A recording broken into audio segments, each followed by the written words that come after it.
الحمد للہ رب العالمین والعاقبۃ للمتقین، اما بعد۔ دعوت و تبلیغ کے حوالے سے پچھلے دروس میں بہت ساری باتیں ہمارے سامنے آئیں۔ آج کے درس میں ہم کتاب و سنت کی روشنی میں یہ دیکھیں گے کہ ہم اپنے علاقے سے باہر نکل کر کے جب دوسرے علاقے میں جائیں، ایک ملک سے دوسرے ملک میں،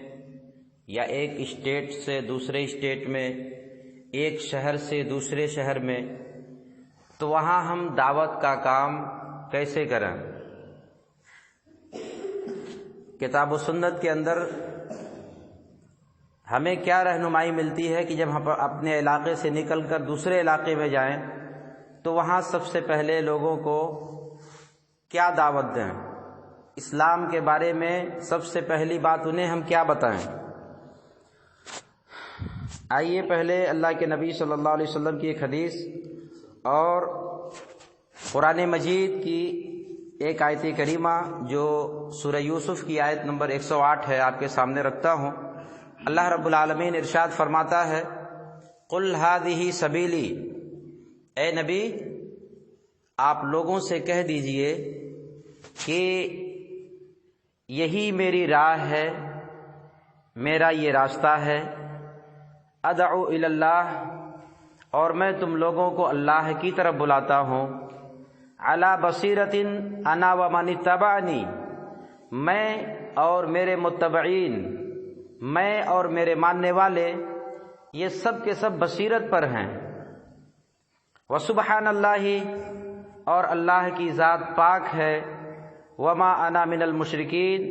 اور میں مشرک نہیں ہوں، اللہ کے ساتھ میں شرک کرنے والا نہیں ہوں۔ اس آیت کریمہ کے اندر اللہ رب العالمین نے باہر اپنے علاقے میں یا اپنے علاقے سے باہر سب سے پہلے جو چیز ہمیں لوگوں کو بتانی ہے اللہ کے بارے میں، اللہ کے تعلق سے ہمیں دعوت دینی ہے کہ ہم سب کا معبود ایک ہے، وہی عبادت کے لائق ہے، اور اس کے علاوہ جس کی بھی عبادت اور پوجا ہوتی ہے یہ باطل ہے۔ ہمیں اللہ کی طرف بلانا ہے لوگوں کو، کیونکہ اللہ رب العالمین کے سوا نہ کوئی ہمارا کچھ بگاڑ سکتا ہے اور نہ ہی کوئی ہمارا کوئی کام سنوار سکتا ہے۔ ہمارا جو رب ہے، جو مالک ہے، جو خالق ہے، جو رازق ہے، وہی ہماری عبادتوں کا حقدار بھی ہے، جس نے ہمیں زندگی دی ہے، جس نے ہمارے لیے غلے اور اناج پیدا کیے ہیں، جس نے آج ہمیں صحیح سالم بنایا ہے، ہمارے ہاتھوں کے اندر ہنر دی ہے، عقل و شعور دیا ہے، اسی ذات کی ہی عبادت ہونی چاہیے، کسی اور کی عبادت نہیں ہونی چاہیے۔ اسی لیے اللہ کے نبی صلی اللہ علیہ وسلم نے ایک حدیث کے اندر جو صحیح بخاری کتاب الزکوٰۃ کی ہے، 1496 نمبر کی حدیث ہے، اس کے اندر اللہ کے نبی صلی اللہ علیہ وسلم نے ایک صحابی کو جب مدینہ سے باہر دعوت دینے کے لیے بھیجا تو کیا انہیں باتیں سکھا کر کے کون کون سا اسٹیپ بتایا، اس حدیث کے اندر موجود ہے۔ اللہ کے نبی صلی اللہ علیہ وسلم کے بڑے پیارے صحابی ہیں حضرت عبداللہ ابن عباس رضی اللہ عنہ، کہتے ہیں قال رسول اللہ صلی اللہ علیہ وسلم لمعاذ بن جبل حین بعثہ الی الیمن، اللہ کے نبی صلی اللہ علیہ وسلم حضرت معاذ بن جبل رضی اللہ عنہ کو جب یمن کے اندر اسلام کا داعی بنا کر، معلم بنا کر، اور اللہ اور اس کے رسول کی تعلیمات کو ان تک پہنچانے والا مبلغ بنا کر کے جب بھیجا تو اللہ کے نبی صلی اللہ علیہ وسلم نے ان سے کہا، معاذ بن جبل سے، یہ سن 9 ہجری یا 10 ہجری کا واقعہ ہے، یعنی اللہ کے نبی صلی اللہ علیہ وسلم کی اس زندگی کے بالکل آخری ایام میں اللہ کے نبی نے یمن کا گورنر بنا کر کے بھیجا تھا. کہا انکا ستأتی قوما اہل کتاب، کہا اے معاذ تم ایک ایسی قوم کے پاس جا رہے ہو جو اہل کتاب ہیں، یعنی یہود و نصارہ کی طرف جا رہے ہو. اور اس دور میں وہاں پر یمن میں نصرانیوں کی تعداد بہت زیادہ تھی. نصرانی قوم کے پاس جا رہے ہو، عیسائی کے پاس جا رہے ہو جو اہل کتاب میں سے ہیں. فَإِذَا جِئْتَهُمْ فَادْعُهُمْ إِلَىٰ أَن يَشْهَدُوا أَن لَّا إِلَٰهَ إِلَّا اللَّهُ وَأَنَّ مُحَمَّدًا رَّسُولُ اللَّهِ، جب تم ان کے پاس جاؤ، یمن کے اندر جب تم پہنچو تو ان کو سب سے پہلے جس چیز کی طرف تم بلاؤ وہ یہ کہ وہ لوگ یہ گواہی دیں کہ اللہ کے علاوہ کوئی عبادت کا مستحق نہیں ہے اور محمد صلی اللہ علیہ وسلم یہ اللہ کے سچے رسول ہیں. سب سے پہلے یہ دعوت دینا وہاں جا کر کے. اس کے بعد اللہ کے نبی نے فرمایا فَإِنْهُمْ أَطَاعُوا لَكَ بِذَلِكَ، پھر اگر آپ کی باتوں کو مان لیں، اس بات کو اگر وہ تسلیم کر لیں کہ ہاں اللہ ہی ہمارا معبود ہے اور اللہ کے نبی صلی اللہ علیہ وسلم یہ سچے رسول ہیں اللہ کی طرف سے بھیجے ہوئے، اگر اس بات کو مان لیں فَأَخْبِرْهُمْ أَنَّ اللَّهَ قَدْ فَرَضَ عَلَيْهِمْ 5 صلوات فِي كُلِّ يَوْمٍ وَلَيْلَةٍ، تو پھر انہیں یہ بتانا کہ اللہ رب العالمین نے تمہارے اوپر 5 وقت کی نمازیں بھی فرض کی ہیں، رات اور دن میں ملا کر کے 24 گھنٹے میں 5 ٹائم کی نمازیں بھی تمہارے اوپر اللہ تعالیٰ نے فرض کی ہیں. مذہب اسلام کی تعلیمات میں سے سب سے اہم اور سب سے بنیادی جو چیز ہے دعوت کے سلسلے میں اور اسلام کی جو اساس ہے کہہ لیجئے، یہ دعوت توحید ہے کہ اللہ کے بندوں کو اللہ کی طرف بلانا، ایک مشرک بندے کو موحد بنانا، یہ اسلام کی سب سے عظیم دعوت ہے. اور اس کے بعد واجبات میں سے سب سے پہلا جو فریضہ ہم پر عائد ہوتا ہے وہ ہے نماز، کیونکہ نماز کلمہ توحید کے بعد،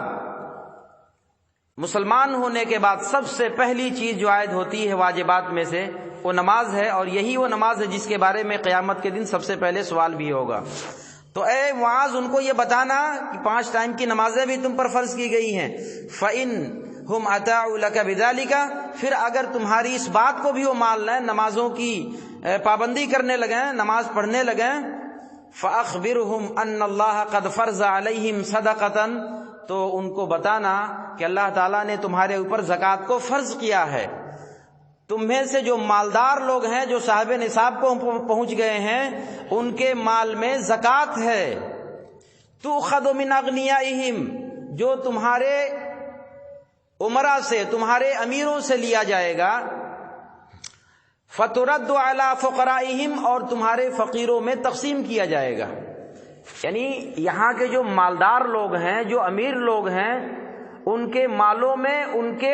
یہاں رہنے والے غریبوں کا بھی حق ہے. ان کے مال میں